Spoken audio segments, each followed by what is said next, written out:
आजच्या व्हिडिओमध्ये आपण फंडामेंटल्स ऑफ इलेक्ट्रिक इंजिनिअरिंग या कोर्समधील या सब्जेक्टमधील unit number 5 electromagnetic induction okay. Electromagnetic म्हणजेच विद्युतचुंबकीय प्रेरण, इंडक्शन म्हणजे प्रेरण ओके. इलेक्ट्रोमॅग्नेटिक विद्युतचुंबकीय प्रेरण जो की 20 मार्क्ससाठी आहे. MSBTच्या परीक्षांसाठी अत्यंत महत्त्वाचा हा युनिट आहे. Unit number 5 electromagnetic induction for 20 marks. So let us discuss syllabus of unit number 5, chapter number 5 electromagnetic induction. Syllabus content in unit number 5 development of induced EMF. Okay, development of induced EMF. Induced म्हणजेच प्रेरित झालेला induced EMF electromotive force and current. Faraday's law of electromagnetic induction. Faraday's law आपण पाहणार आहोत. विद्युतचुंबकीय प्रेरित साठी Faraday's law, 2 Faraday's law आहेत ते पाहणार आहोत. Static and dynamic EMF. Static म्हणजे स्थिर, डायनामिक म्हणजे चंचल असा चैतन्य असलेला EMF. लेंझेस लॉ काय आहे हा सुद्धा पाहणार आहोत. Fleming's right hand rule okay. Fleming यांचे उजव्या हाताचा नियम, Fleming's right hand rule. Self inductance okay. स्वतःच्या प्रेरणेपासून तयार झालेला सेल्फ इंडक्टन्स आपण पाहणार आहोत. Coefficient of self inductance okay. Self इंडक्टन्सचा सहगुणक कोएफिशियंट तो सुद्धा या युनिटमध्ये पाहणार आहोत. म्युच्युअल इंडक्टन्स, म्युच्युअल म्हणजे परस्परांचा एकमेकांशी, इंडक्टन्स जो आहे तो पाहणार आहोत. कोएफिशियंट ऑफ म्युच्युअल इंडक्टन्स, पुन्हा म्युच्युअल इंडक्टन्सचा गुणांक आपण पाहणार आहोत. सेल्फ इंड्युस्ड EMF, स्वतःच्या प्रेरित झालेला EMF and mutually induced EMF, परस्परांशी किंवा एकमेकांशी प्रेरित झालेला EMF. Coefficient of coupling okay. Coefficient of coupling, coupling म्हणजे जोड, त्याचं सहगुणक. इंडक्टन्सेस इन सिरीजमध्ये इंडक्टन्सेस जोडले असता त्याचा इक्विव्हॅलेंट इंडक्टन्स काय येईल. टाईप ऑफ इंडक्टरचे प्रकार, देअर ॲप्लिकेशन्स त्यांचे वापर, and energy stored in magnetic field, आणि ऊर्जा जो स्टोअर करतोय, साठवतोय मॅग्नेटिक फील्डमध्ये, चुंबकीय क्षेत्रामध्ये ओके. तो टॉपिक आपण या युनिट नंबर 5 मध्ये इलेक्ट्रोमॅग्नेटिक इंडक्शनमध्ये हे वरील सर्व जे सिलेबस सब सिलेबस टॉपिक आहेत ते पाहणार आहोत. Syllabus topic 5.1 relation between magnetism and electricity. Magnetism म्हणजे चुंबकत्व अँड इलेक्ट्रिसिटी म्हणजे विद्युत, याच्यातील जो रिलेशन आहे, जो संबंध आहे तो सुरुवातीला पाहणार आहोत. सिलेबस टॉपिक 5.1 मध्ये there is a close relation between electric current and magnetism okay. यांच्यामध्ये अत्यंत जवळचा असा संबंध आहे इलेक्ट्रिक करंट आणि चुंबकत्वामध्ये, मॅग्नेटिझममध्ये. One of the effect of electric current okay. Electric करंटचा एक परिणाम is production of magnetic field, म्हणजे इलेक्ट्रिक करंटचा एक परिणाम आहे निर्माण होण्यासाठी मॅग्नेटिक फील्ड, चुंबकीय क्षेत्र. ठीक आहे. In chapter 4 okay. Chapter number 4 मध्ये म्हणजेच मॅग्नेटिक सर्किटमध्ये आपण in chapter number 4 of this book we have already discussed, आपण अगोदरच डिस्कस केलेलं आहे अबाउट द मॅग्नेटिक फील्डविषयी, चुंबकीय क्षेत्राविषयी. Associated with a current carrying conductor okay. जो की तो कंडक्टर करंट कॅरी करतोय त्याच्याशी संबंधित आहे. असोसिएटेड म्हणजे त्याच्याशी संबंधित आहे. If the conductor is in the form of A coil, जर का कंडक्टर हा कॉईलच्या स्वरूपात असेल, कॉईलच्या आकारामध्ये असेल, then it is called as solenoid. मग त्याला आपण सोलेनॉइड असं म्हणतो. The solenoid actually operates as an electromagnet. Solenoid हा ॲक्च्युली इलेक्ट्रोमॅग्नेट म्हणूनच काम करतो. विद्युत चुंबकीय आपण ज्याला म्हणतो इलेक्ट्रोमॅग्नेट म्हणजे. Syllabus topic 5.2 development of induced EMF and current. Induced EMF म्हणजे प्रेरित झालेला EMF कसा निर्माण होतो आणि करंट कसा निर्माण होतो, तो सिलेबस टॉपिक 5.2 मध्ये आपण पाहूयात. In this chapter we are going to discuss, ह्या युनिटमध्ये, या चॅप्टरमध्ये आपण चर्चा करायला जात आहोत the effect of keeping a conductor, ठीक आहे. The effect of keeping, effect म्हणजे परिणाम, कीपिंग म्हणजे ठेवणे, अ कंडक्टर म्हणजे एक conductor in the magnetic field, चुंबकीय क्षेत्रामध्ये एक कंडक्टर ठेवण्याचा परिणाम ह्या चॅप्टरमध्ये आपण शिकणार आहोत, ठीक आहे. चुंबकीय क्षेत्रामध्ये मॅग्नेटिक फील्डमध्ये एक कंडक्टर ठेवला असता त्याच्यावरती काय परिणाम होतो, ह्या सर्व गोष्टी, याच्याशी संबंधित सर्व गोष्टी आपण या युनिटमध्ये पाहणार आहोत. If a conductor moves in a stationary magnetic field, जर का तो कंडक्टर, एक कंडक्टर आपण मूव्ह केला स्थिर चुंबकीय क्षेत्रामध्ये, स्टेशनरी मॅग्नेटिक फील्डमध्ये, ऑर किंवा if a conductor is kept stand still, जर का आपण कंडक्टर स्थिर स्थितीत ठेवला in a changing magnetic field आणि चुंबकीय क्षेत्र चेंज केला, then an EMF voltage get induced into the conductor, मग त्या कंडक्टरमध्ये एक व्होल्टेज EMF निर्माण होईल, प्रेरित होईल. Such an EMF is called as induced EMF. अशा EMF ला, इलेक्ट्रोमोटिव्ह फोर्सला, व्होल्टेजला आपण इंड्युस्ड EMF म्हणणार आहोत, प्रेरित EMF, प्रेरित voltage. Due to induced EMF, okay, induced EMF मुळे current will start flowing through the conductor, ठीक आहे. कंडक्टरमधून करंट प्रवाहित व्हायला सुरू होईल. Such a current is called as induced current. ह्या करंटला आपण काय म्हणतो, इंड्युस्ड करंट, ठीक आहे. सुरुवातीला काय केलं, चुंबकीय क्षेत्रामध्ये एक कंडक्टर ठेवला, त्या कंडक्टरमधून मग त्या कंडक्टरमध्ये काय झाला की EMF इंड्यूस झाला, इंड्युस्ड EMF तयार झाला. इंड्युस्ड EMF कारणीभूत ठरतो एक कंडक्टरमधून करंट प्रवाहित करायला, त्या करंटला आपण म्हणतो induced current.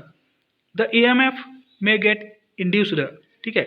EMF may get induced in a conductor due to one of the following mechanism. कदाचित कंडक्टरमध्ये इंड्युस्ड EMF तयार होऊ शकतो, ओके, खालील कारणांमुळे. फर्स्ट आहे dynamically induced EMF. Dynamically induced EMF. Dynamically म्हणजेच आपण पाहिलं होतं चैतन्य असलेला इंड्युस्ड EMF, ठीक आहे, डायनामिकली इंड्युस्ड EMF. आणि सेकंड आहे स्टॅटिकली इंड्युस्ड EMF, स्थिरतेने तयार झालेला EMF. The concept of induced EMF is used in DC generator. ही जी संकल्पना आहे इंड्युस्ड EMFची, ती जी DC जनरेटर्समध्ये वापरली जाते, 3 फेज इंडक्शन मोटरमध्ये वापरली जाते, सिंगल फेज ट्रान्सफॉर्मरमध्ये हीच कन्सेप्ट वापरली जाते, ओके. इंड्युस्ड EMFची single phase transformer, 3 phase induction motor आणि DC generator, okay. Syllabus topic 5.3 electromagnetic induction, विद्युत चुंबकीय प्रेरणा. विद्युत चुंबकीय प्रेरणा, इंडक्शन म्हणजे प्रेरणा किंवा प्रेरित, विद्युत चुंबकामुळे मिळालेली प्रेरणा, ठीक आहे. We have discussed about the basic of magnetism. आपण चुंबकत्वाच्या विषयी बेसिक चर्चा केलेली आहे. Various forces acting on a current carrying conductor, असे वेगवेगळे शक्ती ज्या आहेत करंट कॅरी करणाऱ्या कंडक्टरवरती ॲक्ट करतात. मॅग्नेटिक इफेक्ट, चुंबकीय परिणाम ऑफ करंट, करंटचा चुंबकीय परिणाम flowing through a conductor, okay. एखाद्या वाहकामधून करंट प्रवाहित होत असताना मॅग्नेटिक इफेक्ट जो आहे, चुंबकीय परिणाम जो आहे, त्यापैकी एक आहे. But we have not touched, परंतु आपण स्पर्श केलेलं नाही आहे, the concept of generation of EMF. परंतु आपण अशा एका कन्सेप्टला टच केलेलं नाही आहे, अजून स्पर्श केलेलं नाही आहे, तो म्हणजेच generation of EMF due to magnetic effect, okay. EMF electromotive force, generation म्हणजे निर्माण करणे, ठीक आहे. ड्यू टू मॅग्नेटिक फील्ड, चुंबकीय परिणामामुळे तयार होणाऱ्या EMFचा जनरेशन म्हणजे जनरेशन ऑफ EMF, तयार होणाऱ्या EMFच्या कन्सेप्टला आपण, संकल्पनेला आपण अजून पाहिलेलं नाही आहे. In this chapter we are going to do so. आपण ह्या युनिटमध्ये ते सुद्धा पाहणार आहोत. There are many ways of generating EMF such as using the chemical reaction, ठीक आहे. वेगवेगळे असे मार्ग आहेत जनरेटिंग EMF पाहण्याचे, जसे की केमिकल रिॲक्शन्स बॅटरीजमध्ये, use of active transducers such as photocell or thermocouples. Active transducer वापरून आपण EMF जनरेट करू शकतो, जसे की फोटोसेल किंवा thermocouples, okay. But the most popular and practically accepted method, परंतु अतिशय पॉप्युलर, प्रॅक्टिकली ॲक्सेप्टेड, ओके, अशी जी मेथड आहे, पद्धत आहे, is to use the principle of electromagnetic induction, okay. Is to use सिद्धांत आहे इलेक्ट्रोमॅग्नेटिक इंडक्शनचा, विद्युत चुंबकीय प्रेरणाचा, ठीक आहे. Electromagnetic induction. आता इलेक्ट्रोमॅग्नेटिक इंडक्शन काय आहे, विद्युत चुंबकीय प्रेरणा, प्रेरित म्हणजे काय पहा, इज द फेनॉमेनॉन, ही एक घटना आहे. ओके, इलेक्ट्रोमॅग्नेटिक इंडक्शन ही एक घटना आहे of voltage induced in conductor. कंडक्टरमध्ये व्होल्टेज निर्माण होण्याची ही एक घटना आहे. Which is placed in magnetic field, जो की चुंबकीय क्षेत्रामध्ये ठेवलेला असतो. The generation of E M F due to electromagnetic induction, E M एफचा जो जनरेशन आहे, निर्माण आहे ड्यू टू इलेक्ट्रोमॅग्नेटिक इंडक्शन, विद्युत चुंबकीय प्रेरणामुळे, was first obtained by English scientist. Okay, पहिल्यांदा तो मिळवला गेला इंग्लिश सायंटिस्ट जे होते, शास्त्रज्ञ होते, मायकल फॅरेडे इन 1831. 1831मध्ये मायकल फॅरेडेजद्वारा तो पहिल्यांदा मिळवला गेला. Michael Faraday then come out with 2 laws. मग मायकल फॅरेडे 2 लॉज सोबत आले ऑफ इलेक्ट्रोमॅग्नेटिक इंडक्शन, विद्युत चुंबकीय प्रेरणेच्या 2 नियमासोबत मायकल फॅरेडेज हे आले. Syllabus topic 5.4 Faraday's law of electromagnetic induction. मग ते असे कोणते नियम आहेत फॅरेडे यांचे ते आपण पाहणार आहोत सिलेबस टॉपिक 5.4 मध्ये. The 2 laws of Michael Faraday are based on the 2 experiments discuss so far. Okay,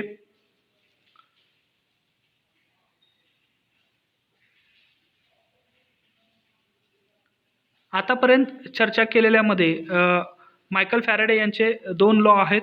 okay, तर पाहूयात syllabus topic 5.4.1 Faraday's first law. Faraday यांचा पहिला नियम अतिशय भरपूर वेळा MSBTच्या परीक्षांमध्ये हा विचारला गेलेला आहे. Faraday's first law syllabus topic 5.4.1 अतिशय IMP आहे. लेटेस्ट परीक्षांमध्ये जसे की आय स्कीमच्या परीक्षांमध्ये विंटर 18, समर 19 मध्ये आणि अदर जी स्कीम ई स्कीम मध्ये भरपूर वेळा हा फॅरेडेज फर्स्ट लॉ विचारला जातात. अशा प्रकारच्या प्रश्नांमध्ये state Faraday's law of electromagnetic induction. ठीक आहे, विद्युत चुंबकीय प्रेरणेचा फॅरेडेज लॉ यांचा फर्स्ट लॉ सांगा किंवा दोन्ही लॉ सांगा 2 मार्क्ससाठी. ठीक आहे, नियम, लॉ म्हणजेच नियम, फॅरेडे यांचा नियम विद्युत चुंबकीय प्रेरणेचा. ठीक आहे, काय सांगतात पहा, Faraday's law of electromagnetic induction. The first law states that, पहिला नियम असा सांगतो की व्हेनेवर म्हणजे जेव्हा जेव्हा the magnetic lines of force. Okay, magnetic lines म्हणजेच काय, चुंबकीय रेषा, शक्तीच्या चुंबकीय रेषा, फ्लक्स लाईन्स, आपण ज्याला फ्लक्स लाईन्स म्हणतो, प्रवाह रेषा म्हणतो, linking with a coil. Okay, कॉईलशी ज्यावेळी ते जुळतील, लिंक होतील, ऑर कंडक्टर चेंजेस किंवा बदलणाऱ्या कंडक्टरसोबत ते जुळतील, लिंकिंग होतील, and EMF gets induced. Okay, एक इलेक्ट्रोमोटिव्ह फोर्स त्या कंडक्टरमध्ये तयार होईल किंवा कॉईलमध्ये तयार होईल. Such and EMF is present as long as, असा जो EMF आहे की तो उपस्थित असतो as long as this change is taking place. Okay, जोपर्यंत हा चेंज आहे मॅग्नेटिक लाईन्स ऑफ फोर्सचा, जोपर्यंत हा चेंज आहे तोपर्यंत हा EMF त्याच्यामध्ये प्रेझेंट असतो, उपस्थित असतो कंडक्टरमध्ये. ठीक आहे, आता पहा syllabus topic 5.4.2 Faraday's second law. Faraday यांचा दुसरा नियम, हा सुद्धा MSBTच्या परीक्षांमध्ये बऱ्याच वेळा विचारलेला आहे, जसे की विंटर 18, समर 19 मध्ये अशा प्रकारचे प्रश्न विचारतात. State 2 Faraday's law of electromagnetic induction. State 2 Faraday's law, दोन्ही फॅरेडेज लॉ सांगायचे आहेत. 2 म्हणजे दुसरा नियम नाही. ठीक आहे, स्टेट म्हणजे लिहा, 2 म्हणजे 2. फॅरेडेज लॉ, फॅरेडे यांचे नियम ऑफ इलेक्ट्रोमॅग्नेटिक इंडक्शन, विद्युत चुंबकीय प्रेरणेचे. मी हा सॅम्पलसाठी एक क्वेश्चन घेतला. अशाच प्रकारचे बरेच प्रश्न MSBTच्या परीक्षांमध्ये विचारलेले आहेत. व्हेनेवर अ कंडक्टर कट्स, जेव्हा जेव्हा कंडक्टर जो आहे, वाहक जो आहे, तार जे आहे, वायर जे आहे, कट करेल और किंवा is cut by magnetic lines, किंवा तो कंडक्टर मॅग्नेटिक फ्लक्स कडून कट होईल. मॅग्नेटिक फ्लक्स म्हणजे काय, चुंबकीय प्रवाह. And EMF is induced in the conductor. Okay, मग EMF हा कंडक्टरमध्येच तयार होणार आहे, इंड्युस्ड होणार आहे, निर्माण होणार आहे. द मॅग्निट्यूड ऑफ विच, मग तयार झालेल्या, निर्माण झालेल्या EMFची मॅग्निट्यूड, पातळी किती असणार आहे, लेवल किती असणार आहे, of which is proportional. Okay, जो की तो अवलंबून आहे, प्रोपोर्शनल आहे, to the rate at which the conductor cuts. Okay, to the rate at which conductor cuts or is cut by magnetic field. चुंबकीय क्षेत्र किती प्रमाणात कट होतोय कंडक्टरला, किंवा कंडक्टर चुंबकीय क्षेत्राला किती प्रमाणात कट करतोय, याच्यावरती मॅग्निट्यूड अवलंबून आहे, लेवल अवलंबून आहे, पातळी अवलंबून आहे. In short the second law can be stated as, शॉर्टमध्ये सांगायचं झालं तर सेकंड लॉ जो आहे तो अशा पद्धतीने स्टेट केला जातो, सांगितला जातो the magnitude of the induced EMF, तयार झालेल्या EMFची पातळी level is directly proportional. Okay, तो डायरेक्टली प्रोपोर्शनल आहे, व्यस्त आहे to the rate of change of flux, to the rate of change of flux, बदलणाऱ्या प्रवाहाच्या रेटवरती. Okay, linkage where flux linkage. Okay, linkage where flux linkage, जिथे flux linkage होतात बदलणाऱ्या फ्लक्स लिंकेज सोबत. ठीक आहे, त्या रेटवरती इंड्युस्ड EMF हा डायरेक्टली अवलंबून आहे. Equals to flux into number of turns of coil, प्रवाह गुणिले number of turns of coil, कॉईलचा वेटोळे. ठीक आहे, expression for the induced EMF. आता निर्माण झालेल्या EMF साठी एक्सप्रेशन काय असणार आहे, समीकरण काय असणार आहे. The expression for induced EMF is as follows. Small e equals to capital N into d∅dt होल्स. Expression number 5.4.1. This is the desired expression. हेच आवश्यक असणारं समीकरण आहे फॉर द इंड्युस्ड EMF साठी. पुन्हा एकदा सांगतोय, स्मॉल e म्हणजेच induced EMF equals to number of turns into rate of change of flux linkage. Okay, d∅dt म्हणजेच काय, rate of change of flux linkage. EMFचं युनिट काय असणार आहे, volts. Expression number 5.4.1. This is the desired expression for the induced EMF. Here d∅ represents change in flux. Okay, d∅ हा काय दाखवतो, बदलणारा फ्लक्स. अँड dt म्हणजेच काय, dt म्हणजेच काय, represents the corresponding change in time. Okay, dt म्हणजेच त्याच्यासोबत बदलणारा तो संबंधित वेळ. दस d∅dt represents the rate of change of flux. म्हणून d∅dt हे दर्शवतात rate of change of flux, बदलणाऱ्या फ्लक्सचा दर. Syllabus topic 5.5 direction of induced EMF. Okay, निर्माण झालेल्या EMFची दिशा, ही कन्सेप्ट काय आहे, सिलेबस टॉपिक 5.5 मध्ये पाहूया. इन द टू एक्सपेरिमेंट्स, दोन्ही प्रयोगांमध्ये, डिस्कस्ड अर्लियर, आत्ताच चर्चा केलेल्या दोन्ही प्रयोगामध्ये, सेक्शन 5.4 मध्ये, वी हॅव सीन, आपण असं पाहिलं की, we have seen that the direction of induced EMF, निर्माण झालेल्या EMFची दिशा, अँड इंड्युस्ड करंट, आणि तयार झालेल्या करंटची दिशा, इन अ कंडक्टर, कंडक्टरमध्ये, डज नॉट रिमेन सेम, ती सेम राहत नाही. डज नॉट रिमेन सेम, ती सेम राहत नाही. ओके, इनफॅक्ट, ओके, असं तथ्य आहे, it has definite relation. Okay, याच्यामध्ये असं सांगण्याजोगा, डिफायनाइट म्हणजे सांगण्याजोगा संबंध आहे with the direction of flux. Okay, प्रवाहाच्या दिशेच्या सोबत सांगण्याजोगा असा एक संबंध आहे, flux lines and the direction of movement of the conductor, आणि कंडक्टरची जी मुवमेंट आहे त्याच्या दिशेवरती सुद्धा त्याच्यासोबत संबंधित असा हा फॅक्ट आहे.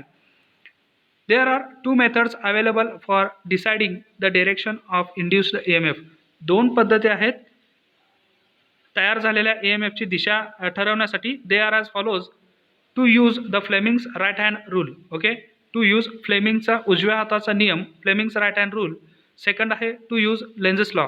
ओके, निर्माण झालेल्या इंड्युस्ड EMFची दिशा ठरवण्याच्या दोन मेथड्स आहेत. To use Fleming's right hand rule, Fleming यांचा उजव्या हाताचा नियम वापरून, किंवा लेन्झेस लॉ, लेन्झेस यांचा नियम वापरून. Syllabus topic 5.5.1 Fleming's right hand rule, हा सुद्धा MSBTच्या परीक्षांमध्ये, लेटेस्ट परीक्षा आयस्कीम विंटर 18 मध्ये सुद्धा याच्यावरती, या टॉपिकवरती प्रश्न विचारलेले आहेत. Fleming's right hand rule can be used to obtain the direction of induced EMF. Fleming यांचा उजव्या हाताचा नियम, सिद्धांत, हा आपण वापरू शकतो टू ऑब्टेन, मिळवण्यासाठी, the direction of induced EMF. Okay, निर्माण झालेल्या EMFची दिशा मिळवण्यासाठी आपण फ्लेमिंग राईट हँड रूलचा सुद्धा ह्याच्यामध्ये वापर करू शकतो. For that refer to figure 5.5.1. त्याच्यासाठी आपल्याला फिगर 5.5.1 ही रेफर करावे लागेल. Where the conductor is moving in right angles to the field. Okay, जिथे की कंडक्टर हा मूव्ह होतोय राईट अँगलला, ओके, म्हणजे काटकोनात, टू द फील्ड, क्षेत्राशी. Statement of the rule. आता या नियमाचा स्टेटमेंट काय आहे, वाक्य काय आहे, सिद्धांत काय आहे. Let the thumb and the first two fingers. Okay, अंगठा आणि पहिले दोन बोटे जे आहेत, फिंगर्स आहेत, ऑफ द राईट हँड, उजव्या हाताचे, hand be arranged in right angle. Okay, त्यांना काटकोनामध्ये अरेंज करायचं, काटकोनामध्ये अरेंज करायचं. अंगठा आणि पहिले दोन जे बोट आहेत आपल्या उजव्या हाताचे, त्यांना काटकोनामध्ये, एकमेकांना काटकोनांमध्ये अरेंज करायचं. ठीक आहे. Arranged in right angles with each other, एकमेकांना as shown in figure 5.5.1b 5.5.1b मध्ये दाखवलेलं आहे. Let the first finger point in the direction of lines. पहिला जो फिंगर आहे, पहिलं जे बोट असेल तो डिरेक्शन ऑफ लाईन्स दाखवेल of force north to south pole. Okay, म्हणजे फ्लक्सच्या दिशा दाखवेल पहिलं जे फिंगर आहे ते. अँड द आउटस्ट्रेच्ड थंब, बाहेर स्ट्रेच केलेला जो थंब आहे point, outstretched thumb point the direction of conductor motion. Okay, अंगठ्याचा जो बाहेर स्ट्रेच केलेला जो पॉईंट आहे तो काय करेल, डिरेक्शन ऑफ कंडक्टर मोशन, कंडक्टरचे मोशनची दिशा दाखवेल. देन द सेकंड फिंगर, मग जो दुसरा बोट आहे, indicates the direction of induced EMF or current. जो दोन बोटांपैकी दुसरा जो बोट आहे मग तो काय करेल, इंडिकेट्स दर्शवेल the direction of induced EMF or current. ठीक आहे, इथं पहा फिगर 5.5.1. ओके, इथं दाखवले आहे कंटिन्यूड, दाखवले आहे CNTD कंटिन्यूड CNTD. इथं पहा मोशन म्हणजेच हा जो अप्पर पॉईंट आहे तो थंब आहे, अंगठा आहे. हा फ्लक्स जो आहे तो पहिला फिंगर आहे, पहिलं बोट आहे. आणि त्याच्या खाली जो करंट दाखवला आहे तो सेकंड फिंगर आहे. ओके, इंड्युस्ड EMF किंवा इंड्युस्ड करंट ची दिशा दाखवतात. Fleming's right hand rule, Fleming यांचा उजव्या हाताचा नियम. ठीक आहे, मग हा जो फर्स्ट फिंगर आहे तो जो फ्लक्सचा प्रवाह आहे नॉर्थ टू साऊथकडून त्याची दिशा दाखवतो. आणि हा जो मोशन आहे, जो थंब दाखवतो तो कंडक्टरची मोशन दाखवतो, कंडक्टर फिरण्याची दिशा दाखवतो. ठीक आहे, आणि हा जो सेकंड फिंगर आहे तो इंड्युस्ड EMF किंवा इंड्युस्ड करंट यांची दिशा दाखवतो. ठीक आहे, इथं पाहू शकतो आपण figure 5.5.1b illustration of Fleming's right hand rule. इथं पहा हा अंगठा जो आहे तो मोशन, जो की thumb indicates direction of conductor motion, conductor फिरण्याची दिशा दाखवतोय अंगठा. ओके, फर्स्ट फिंगर जो आहे, first finger indicates direction of flux. Okay, पहिला जो फिंगर आहे तो फ्लक्सची दिशा दाखवतोय आणि सेकंड फिंगर आहे EMF or current. Second finger indicates direction of induced EMF. Figure 5.5.1a can be used to verify Fleming's right hand rule. Okay, figure 5.5.1 आपण व्हेरीफाय करण्यासाठी वापरतो फ्लेमिंगचा उजव्या हाताचा नियम व्हेरीफाय करण्यासाठी. With the thumb indicating the direction of conductor movement, जो अंगठा आहे तो कंडक्टर मुवमेंटची दिशा दाखवतोय. And first finger indicates the direction of flux, आणि जो पहिला बोट आहे तो फ्लक्सची दिशा दाखवतोय. The induced current I comes out to the conductor, comes out of the conductor in the direction indicated by the second finger. Okay, मग जो इंड्युस्ड होणारा करंट आहे तो कमआउट आहे, बाहेर येतोय. ओके, कंडक्टरमधून बाहेर येतोय in the direction indicated by the second finger, जो की सेकंड फिंगरद्वारा दिशा दाखवलेली आहे. The rule can B verified for various possibles working condition as shown in figure 5.5.2. ठीक आहे, आपल्याला वेगवेगळ्या पॉसिबल शक्य असणाऱ्या वर्किंग कंडिशनमध्ये फिगर 5.5.2 द्वारा हा रूल व्हेरीफाय केलेला आहे. इथं पाहू शकतो आपण figure 5.5.2a current comes out. Current काय होतंय, कम्स आउट होतंय. आता ह्याच्या प्रिव्हियस सेक्शनमध्ये किंवा प्रिव्हियस चॅप्टरमध्ये आपण डॉट आणि क्रॉस कन्व्हेन्शन पाहिलं आहे. ओके, ज्या आकृतीमध्ये डॉट आहे तिथं काय असणार आहे, EMF or current comes out, बाहेर येतोय. ओके, पृष्ठभागापासून तो बाहेर येतोय, कंडक्टरमधून बाहेर येतोय, current comes out dot convention असेल तर. परंतु क्रॉस कन्व्हेन्शन असेल तर हा प्लस जरी सिम्बॉल दिसत असला तरी क्रॉस कन्व्हेन्शन आहे. ओके, म्हणजे क्रॉस चिन्ह आहे ते, सिम्बॉल आहे. ठीक आहे, क्रॉस कन्व्हेन्शन असेल तर current going in, current enters in असा त्याचा अर्थ होतोय.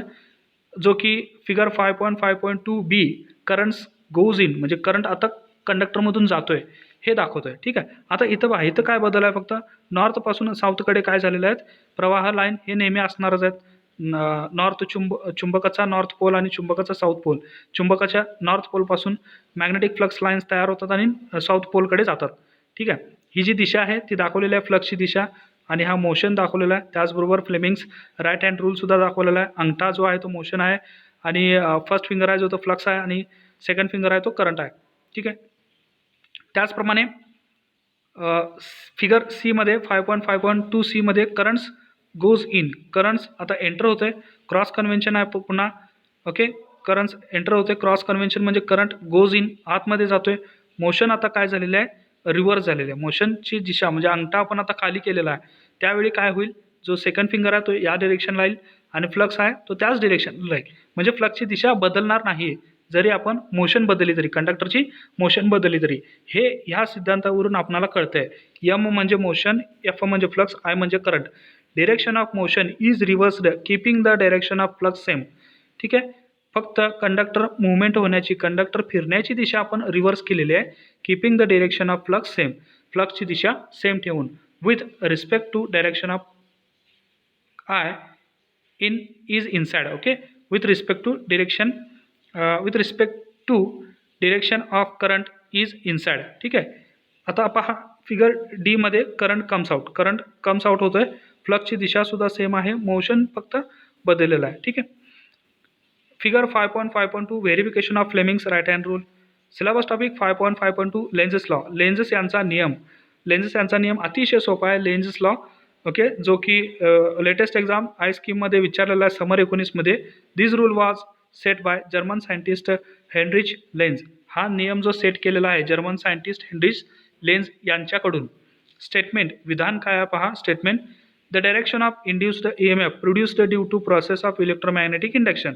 ठीक आहे, विद्युत चुंबकीय प्रेरणामुळे निर्माण झालेल्या म्हणजेच इंड्युस्ड EMF ची जी दिशा आहे, direction, the direction of the induced EMF produced due to process of electromagnetic induction is always such that. ही नेहमी अशा पद्धतीने असते की it will set up a current, जो की तो करंट एक सेटअप करेल to oppose the basic cause responsible. Okay, current set केलेला असतो to oppose the basic cause, म्हणजे मुळात ज्या कारणांमुळे तो तयार झाला आहे करंट, त्यालाच अपोज करण्याचा एक मार्ग तो सेटअप करतो. फॉर इंड्युसिंग EMF म्हणजेच तयार झालेल्या EMF ला. ओके, इन अदर वर्ड्स, दुसऱ्या शब्दांमध्ये सांगायचं झालं, द इंड्युस्ड EMF म्हणजेच काय, निर्माण झालेला EMF विल ऑलवेज अपोज, जो की नेहमी विरोध करतो, the cause behind its production. Okay, म्हणजे इंड्युस्ड EMF ज्या करंटमुळे तयार झाला त्याच करंटला अपोज करतो. यालाच आपण लेन्झेस लॉ म्हणतो. This is represented mathematically by negative sign. Okay, आपण हा सांख्यिकीमध्ये, गणितांमध्ये जर सांगायचं झालं तर निगेटिव्ह साईन हे दाखवून, रिप्रेझेंट करून आपण त्याला एक्सप्रेशन दाखवतो.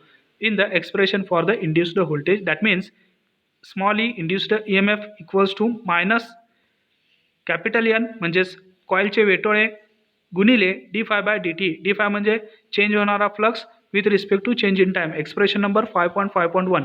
Negative sign indicates that induced EMF oppose the cause producing it. Negative sign हा असं दाखवतोय, इंडिकेट्स दॅट इंड्युस्ड EMF जो निर्माण झालेला EMF आहे तोच अपोज करतोय कॉज प्रोड्युसिंग इट, म्हणजे तो ज्या कारणांमुळे, ज्या करंटमुळे निर्माण झाला इंड्युस्ड EMF तोच काय करतोय, त्याला अपोज करतोय. ओके, ज्या करंटमुळे निर्माण झाला त्याच करंटला अपोज करणे हा लेन्झेस लॉ आहे. निगेटिव्ह साईन हा दाखवतोय की लेन्झेस लॉ दाखवतोय. ओके, नेक्स्ट सिलेबस टॉपिक जो आहे 5.6 नेचर ऑफ इंड्युस्ड EMF. निर्माण झालेल्या इंड्युस्ड EMFचा स्वभाव, नेचर, आपण नेक्स्ट लेक्चरमध्ये पाहणार आहोत. आत्ताच्या व्हिडिओमध्ये आपण unit number 5 okay electromagnetic induction जो की 20 मार्क्ससाठी तो स्टार्ट केला आहे. Syllabus topic 5.1 relation between magnetism and electricity आपण पाहिली. 5.2 मध्ये development of induced EMF and current कशा पद्धतीने निर्माण होतात ते पाहिलं. सिलेबस टॉपिक 5.3 इलेक्ट्रोमॅग्नेटिक इंडक्शन विद्युत चुंबकीय प्रेरणा. Syllabus topic 5.4 Faraday's law of electromagnetic induction. Faraday यांचे नियम इलेक्ट्रोमॅग्नेटिक इंडक्शन विद्युत चुंबकीय प्रेरणा सोबतचे. 5.4.1 फॅराडेज फर्स्ट लॉ आपण पाहिला. ओके, फॅराडेज सेकंड लॉ आपण पाहिला 5.4.2 मध्ये. 5.5 मध्ये डिरेक्शन ऑफ इंड्युस्ड EMF निर्माण झालेल्या EMF ची दिशा ही कशावरती अवलंबून आहे ते सुद्धा पाहिलं. Syllabus topic 5.5.1 Fleming's right hand rule. Fleming यांचा उजव्या हाताचा नियम तो पाहिला. ओके, त्याचबरोबर त्याला व्हेरीफाय सुद्धा केलं 4 आकृत्यांमध्ये, 4 फिगर्समध्ये. Syllabus topic 5.5.2 Lenz's law, Lenz's यांचा सुद्धा आपण नियम तिथे पाहिला. नेक्स्ट व्हिडिओमध्ये syllabus topic 5.6 nature of the induced EMF and 5.7 dynamically induced EMF आणि बरेच सिलेबस टॉपिक आपण पाहणार आहोत. सो नेक्स्ट लेक्चरसाठी SRG टेक्निकल पाहत राहा आणि हा व्हिडिओ पाहिल्याबद्दल धन्यवाद.